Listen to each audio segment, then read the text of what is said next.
ওই নাতি, মাছ থাকবে পুকুরে, তুই মাছ নিয়ে এই খাটের উপরে কেন আইলি? তুই কি পাগল হয়ে গেছস? এই শীতে পুকুরে মাছগুলো ঠান্ডায় মারা যাইতাছে, তাই এইগুলারে উঠাইয়া নিয়ে আইছি কমলের ওম দিমু। আরে সকিনা, করছস কি? এক বালতি তেলের মধ্যে বেগুন ভাজি করতাছস। এইটা তেল নাকি সমুদ্র?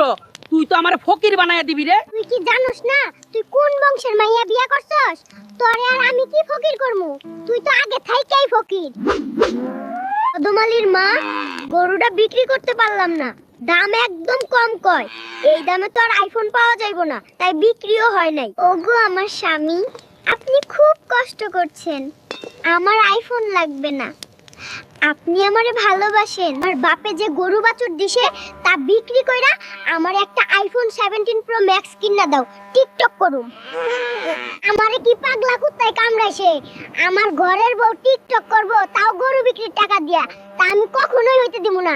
কদমালিরে বিয়া কইরা শান্তি পাইলাম না, এখন কয় মুলার জুস বিক্রি কইরা নাকি আমার মন রাখবে। কি এক মুসিবতে পড়ে গেলাম। কদমালিরে বিয়া কইরা জীবনটা তেনা তেনা হয়ে গেল। বিয়ার আগে কইছিল সিলেটে নাকি 3 তলা বাড়ি আছে, এখন দেখি সব ভাউতাবাজি। সবাই, শীত আসার লগে লগে এতগুলো আলু পাইলেন কই? এইগুলো হইতাছে ডায়মন্ডের আলু, তাড়াতাড়ি ফসল হতে চড়া দামে বিক্রি করতে হবে।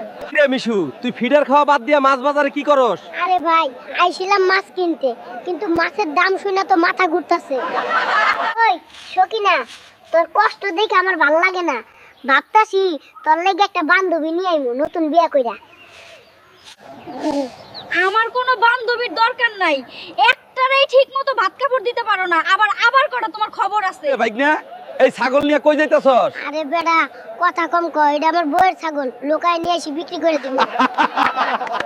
বাবার দেওয়া কম্বলে তো শীত মানে না, এইবার এই কম্বল ফেরত দিয়ে আসবো। থাকিস তো টিনের ঘরে, এইখানে কম্বলের কি দোষ? কতবার বললাম এই সাকটোস বিক্রি করে একটা ভালো কম্বল নিয়ে আসি, তাহলে আর ঠান্ডা লাগবো না। লিস্ট তো একটা ধরাইয়া দিলা, লগে কিডনি বেচার কথাও কইতা। পকেটে আছে 500 টাকা, যন্ত্রণার মাঝে রায় জ্বালা। জীবনের এই প্রথম সকালবেলা ঘুরতে নিয়ে আইছো, লগে বাপের বাড়ির লাগিয়া রসও নিছো, আমার মহা খুশি লাগতাছে। আজকে আমাদের অ্যানিভার্সারি, তুই কি ভুললা গেছস? তাই তোরে খেজুরের রস খাওয়াইতে নিয়ে আইলাম রে সকিনা।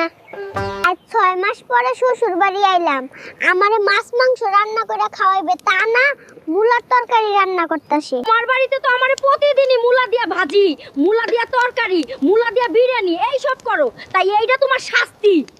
মাছ কেনার সময় চোখ কি বাড়িতে রেখে গেছিলা? বাজার থেকে পচা মাছ কিনে নিয়ে আসলা কেন? এখন এই মাছ তুমি খাইবা?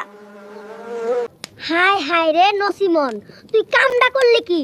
এই রান্নাঘরের ভিতরে গাছ লাগাইতাছস, কি সর্বনাশটাই না করলি। ওই গুলামের পুত, তোর সাথে বাড়িতে থাকলে দম বন্ধ হয়ে আসে, তাই গাছ লাগাইতাছি যাতে শান্তিতে অক্সিজেন পাই। শখ কইরা কষায়ের মাইয়া বিয়া করছিলাম, ভাবছিলাম মজায় মজায় মাংস খাইমু, কিন্তু তোর বাপে একত কিপটা মাংস খাওয়াইলো না। তোমার বাপ তো কাপড়ের দোকানদার, আমিও মনে করছিলাম আমার ঘরে কাপড়ের অভাব হইব না, কিন্তু কাপড় কই? ওই নসিমন, কালকে না রাত্রে জমির ধান বিক্রি কইরা 1 লক্ষ টাকা আলমারিতে রাখছি, টাকা গেল কই? বিয়ার সময় তো কিছু দাওই নাই, আবার চিল্লাইতাছো কেন? এই টাকা দিয়ে আমি স্বর্ণের গহনা বানাইতে দিছি।